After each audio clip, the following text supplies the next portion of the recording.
Well, Iran's Foreign Minister Abbas Araghchi has met with Russian President Vladimir Putin in St. Petersburg. The visit is part of a diplomatic push to bring an end to the war with the U.S. and Israel. President Putin has pledged to do everything in the interest of Iran and to halt the Middle East war. Abbas Araghchi began a regional tour on Friday with stops in Pakistan, Oman, and other Gulf countries. As witnessed by the whole world, the Iranian people, by their resilience, resistance and fortitude, stood their ground in the face of the Israeli-American aggression, and we will be brave through this trial. All right, we have correspondents covering this story for us from Moscow and Tehran, and that is where we begin with Ali Hashim. So, Ali, the meeting between Abbas Araghchi, the Iranian foreign minister, and the Russian president, Vladimir Putin, it's now wrapped up. What do we know exactly about what was discussed? Well, clearly what we know is that Abbas Araghchi conveyed a message from the Iranian Supreme Leader Ayatollah Mujtaba Khamenei to the Russian President Vladimir Putin. This is very significant. As for other issues related to the meetings, of course, it's mainly focused on the next steps on the situation currently and what's going on. It's also focused on the proposed, or let me say, potential talks between the United States and Iran. Russia had several ideas on the table. Foreign Minister Lavrov spoke to Abbas Araghchi days ago and showed readiness for Russia to play this role in conveying messages or in bridging gaps between Iran and the United States. Also, Iran and Russia are strong partners. We'll always have to remember that when the war started, Russia was among the countries that showed support to Iran, and this was also stressed during the United Nations Security Council meetings when there was a decision against Iran. The Russians and the Chinese both used the veto.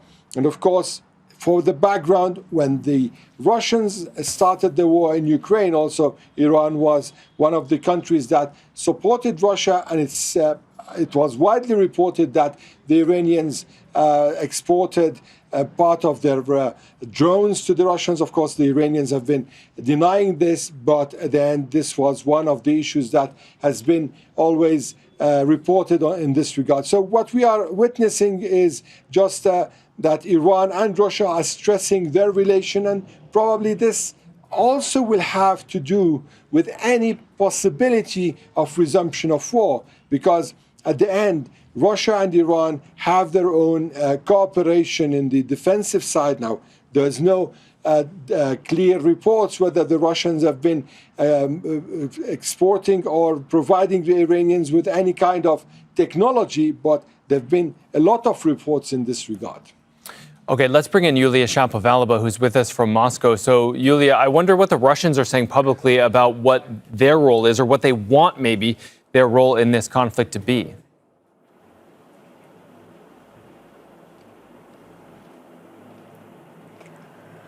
Well, it's not an easy one, to be honest, but what we've just heard was just the tip of the iceberg, because we heard just something what was meant for journalists. Vladimir Putin stated that the people of Iran are heroically fighting for their sovereignty, that Russia hopes that the Iranian people will overcome this really hard period of time, and that peace will prevail.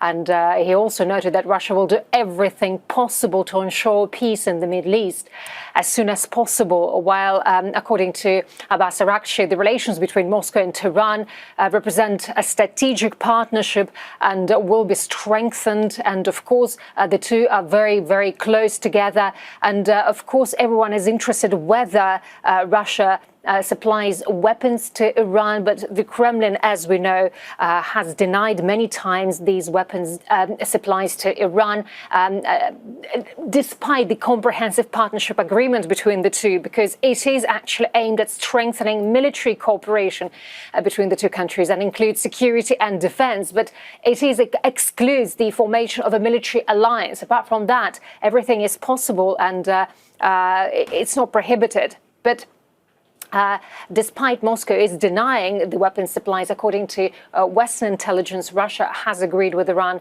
on the supply of drones to the country and also on sharing data on targets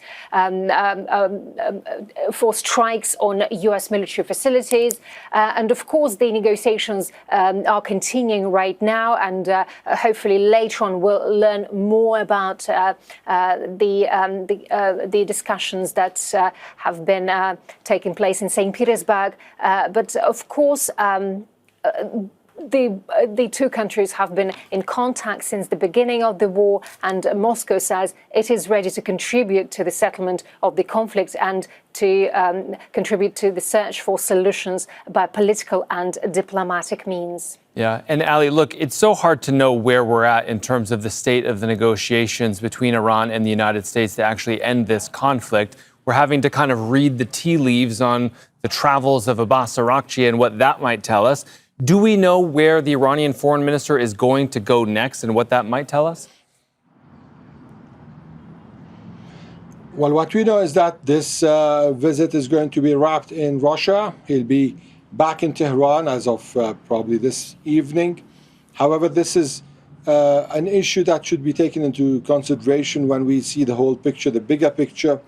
There is a point where it seems the previous negotiations that were taking place in Pakistan came to a situation of, let me say, redefinition, the redefining the talks. Because what we understood yesterday is that the Iranians have conveyed a new paper with new conditions.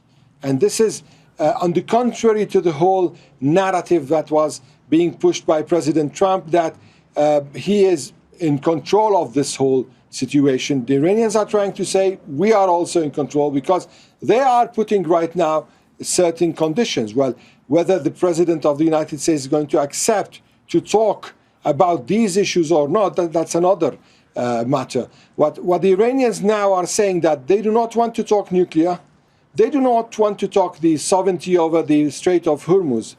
All what they're ready to talk about right now is ending the war, compensations, guarantees the war is not going to be resumed or restarted, and unblocking the strait without giving any other guarantees or any other commitments. What does this mean?